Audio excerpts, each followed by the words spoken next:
우리 말씀 연구소 말씀 묵상 예배에 참여하신 여러분을 주님의 이름으로 환영합니다. 이제 함께 경건한 몸가짐과 마음가짐으로 주님 앞에 겸손하게 나아갑시다. 예수께서 12 제자를 데리시고 이르시되 보라, 우리가 예루살렘으로 올라가노니 선지자들을 통하여 기록된 모든 것이 인자에게 응하리라.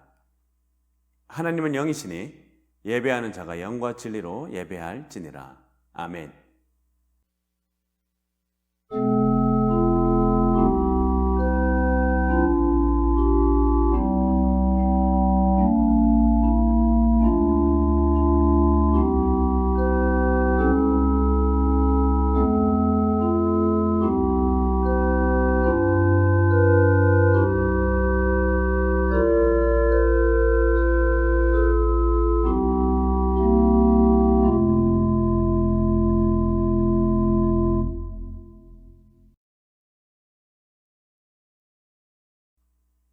주님의 평화가 이 예배에 참여하신 여러분과 함께하기를 바랍니다.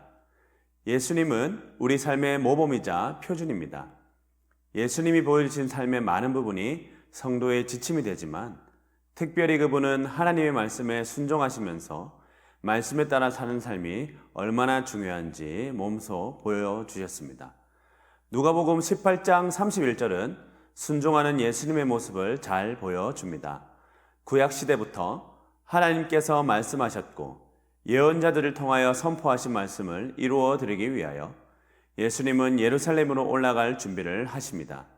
다른 이가 아니라 우리 신앙의 모든 것인 예수님이 하나님의 말씀에 순종했다는 말은 우리 신앙의 도전이 됩니다. 그분을 닮아 겸손하고 사랑이 많은 이가 되는 것도 중요하지만 하나님의 말씀을 듣고 그분의 말씀을 잘 지키려 노력하는 일도 중요합니다. 하나님의 말씀을 듣고 그분의 말씀에 순종하려는 노력, 하나님이 기뻐하시는 일자 성도의 모범입니다.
하나님이 오늘 우리에게 주시는 구약 성경의 말씀은 시편 29편 11절의 말씀입니다. 이제 받들어 읽습니다. 하나님의 말씀을 귀 기울여 들으십시오. 여호와께서 자기 백성에게 힘을 주시며 여호와께서 자기 백성에게 평강의 복을 주시리로다. 아멘. 하나님이 오늘 우리에게 주시는 신약 성경의 말씀은 에베소서 2장 17절입니다. 이제 받들어 읽습니다. 하나님의 말씀을 귀 기울여 들으십시오. 또 오셔서 먼 데 있는 너희에게 평안을 전하시고 가까운 데 있는 자들에게 평안을 전하셨으니. 아멘. 이 말씀을 통해서 하나님이 오늘 우리에게 은혜 주시기를 바랍니다.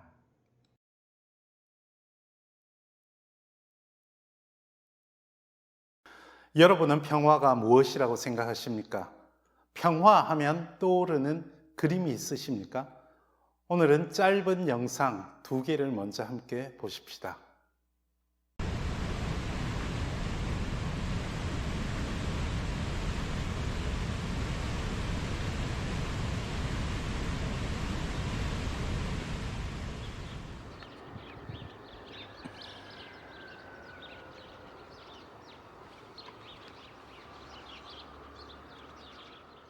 폭포수가 쏟아져 내리는 장면과 잔잔한 강물이 흐르는 장면을 보셨는데요. 여러분은 둘 가운데 어느 것이 더 평화로워 보이십니까? 대부분 둘째 장면을 생각하실 것입니다. 왜 그럴까요? 오늘 구약의 시편 본문과 신약 에베소서의 본문은 평화라는 말로 서로 어우러집니다. 구약의 언어인 히브리어로는 여러분이 잘 아시는 샬롬이고요. 오늘 신약 본문에서 쓰인 그리스어로는 에이레네라고 합니다. 구약 성경 본문에서 하나님은 자기 백성에게 힘을 주시는데 그것이 평강의 복을 주신다라고 약속합니다. 후반절을 히브리어 본문 표현을 살려서 옮기자면 그분은 자기 백성을 평화로 복 주신다는 것입니다. 하나님이 주시는 힘, 그분이 내리시는 복이 곧 평화, 샬롬이라는 말입니다. 도대체 이 샬롬이 무엇이기에 복이 되고 심지어 힘이 될까요? 신약 성경 본문이 든 에베소서 2장은 서로 나뉘고 반목하는 이들을 화목하게 하시는 예수님의 사역을 찬양하는 것으로 유명하죠. 특히 14절에서 그는 우리의 화평이신지라 둘로 하나를 만드사 원수된 것 곧 중간에 막힌 담을 자기 육체로 허시고 이렇게 말씀합니다. 여기서 막힌 중간에 담을 쌓고 나뉜 사람들은 유대인들과 이방인들을 일컫습니다. 여기서 말하는 담은 사실 이 당시 배경에서 보면 성전에 이방인의 뜰이 따로 있었던 것을 배경으로 합니다. 이 당시 예루살렘의 헤롯 성전에 있었던 이 넓은 뜰은 유대인과 이방인 모두에게 공개되었습니다. 하지만 성전 안으로 들어갈 수 있는 사람은 오로지 유대인뿐이었습니다. 사실 이방인의 뜰을 나눈 담이 사람들을 구분해버린 것입니다. 그리고 그 담은 이어지는 15절에서 율법이라고 말합니다. 역설적이죠. 하나님의 백성이 올바르게 사는 법을 가르쳐주는 율법이 오히려 사람들을 나누어 버렸습니다. 그것은 사람들이 율법 규정을 잣대로 구분하고 배척하였기 때문입니다. 그래서 이방인들은 하나님의 복음을 접하는 것이 아예 차단되어서 복음을 누리지 못하게 되어버렸습니다. 그러나 평화이신 예수님은 십자가의 사랑으로 그 모든 담을 헐어버리시고 오늘 본문 말씀에서 먼 데 있는 이방인에게나 가까이 있는 유대인에게나 모두에게 평화를 전해주셨다고 찬양합니다. 여기서 말하는 평화란 무엇이기에 모든 사람을 하나로 묶을 수 있을까요? 오늘 우리는 하나님이 주신 말씀 가운데서 강조하는 평화가 무엇인지를 새겨보겠습니다. 히브리어의 샬롬이라는 낱말을 살펴보면 되겠습니다. 이 낱말은 명사죠. 그런데 대부분 히브리어 낱말들은 동사에서 비롯했고 샬롬도 마찬가지입니다. 샬롬의 어원을 이루는 동사는 샬람인데 이것은 기본 뜻이 상하지 않다, 온전하다 등입니다. 그러니 신앙의 관점에서 말하자면 창조 질서 그대로 유지되는 온전한 상태를 말합니다. 이것이 다른 형태의 동사로 쓰이면 배상하다, 보상하다, 상환하다 등의 뜻이 됩니다. 여기서 나온 명사 가운데 쉘렘이 있는데 이것은 배상 개념이 있는 화목제를 일컫습니다. 이런 어원의 관점에서 샬롬이 무슨 뜻인지를 생각해 보면 각자 제자리에서 제 몫을 누리는 현실이라고 정의할 수 있겠습니다. 이런 정의를 가장 잘 표현한 구절로는 레위기 26장 3절부터 6절을 들 수 있습니다. 너희가 내 규례와 계명을 준행하면 내가 너희에게 철을 따라 비를 주리니 땅은 그 산물을 내고 밭의 나무는 열매를 맺으리라. 너희의 타작은 포도 딸 때까지 미치며 너희의 포도 따는 것은 파종할 때까지 미치리니 너희가 음식을 배불리 먹고 너희의 땅에 안전하게 거주하리라. 내가 그 땅에 평화를 줄 것인즉 너희가 누울 때 너희를 두렵게 할 자가 없을 것이며 내가 사나운 짐승을 그 땅에서 제할 것이요 칼이 너희의 땅에 두루 행하지 아니할 것이며. 아멘. 이렇게 하나님과 올바른 관계를 맺고 사람들과 또 피조세계와 올바른 관계를 맺을 때 각자 제자리에서 제 몫을 누리는 평화의 현실을 맛본다는 것입니다. 그런 뜻에서 평화란 잔잔히 흐르는 강물과 같은 현실을 생각해 볼 수 있는 것입니다. 여러분 가만히 생각해 보십시오. 평화의 반대말이 무엇입니까? 시편 120편 7절에서 나는 화평을 원할지라도 내가 말할 때에 그들은 싸우려 하는도다 라고 고백합니다. 여기서 쓰인 싸움이라는 낱말은 전쟁입니다. 히브리어로 전쟁은 밀카마라고 하는데 여기에 떡, 빵을 뜻하는 레헴이라는 낱말이 들어있는 것은 흥미롭습니다. 전쟁이란 다른 이의 먹을 것을 빼앗으려는 것이라고 책임직합니다. 오늘날 평화롭지 못한 곳을 보십시오. 다들 제자리를 빼앗고 빼앗기는 곳, 제 몫을 누리지 못하고 다른 이의 몫을 탐내는 곳에서 폭포가 떨어지듯 불안정하게 벌어지고 있지 않습니까? 그것은 우리 일상은 물론 경제 현장, 정치 현장, 국제 현장 곳곳에서 좀 더 깊이 생각해 보면 우리 내면에서도 일어납니다. 평화는 하나님이 우리에게 주시는 힘이라고 할 수 있습니다. 그리고 우리가 추구해야 할 복이기도 합니다. 그리고 그 평화, 곧 모든 이들이 제자리에서 제 몫을 누리는 현실이 막힌 담을 허신 우리 예수님의 십자가 복음입니다.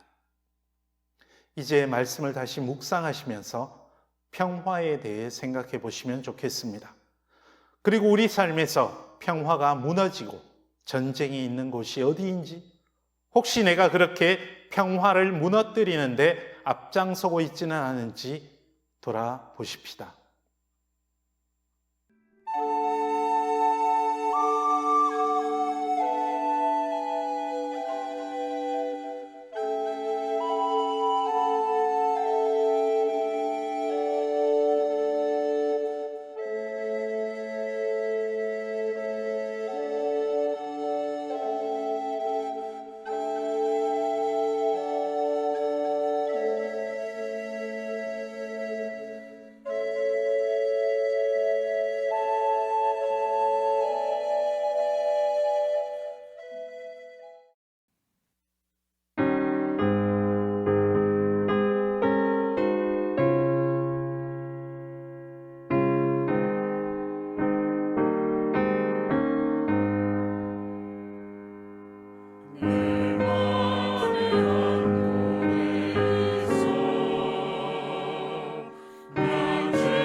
여러분, 오늘 우리는 말씀 가운데서 평화를 주시는 우리 주님의 음성을 들었습니다. 각자 제자리에서 제 몫을 누리는 현실, 오늘 우리의 삶이 지향하는 점이 그런 평화가 될 수 있어야 하겠습니다. 함께 기도하십시다. 주 예수 그리스도의 은혜와 하나님 아버지의 사랑하심과 성령님의 교제케 하심이 이 자리에 머리 숙인 주님의 사랑하시는 백성들과 그 삶 가운데 지금부터 영원토록 함께 하시기를 간절히 축원하옵나이다. 아멘.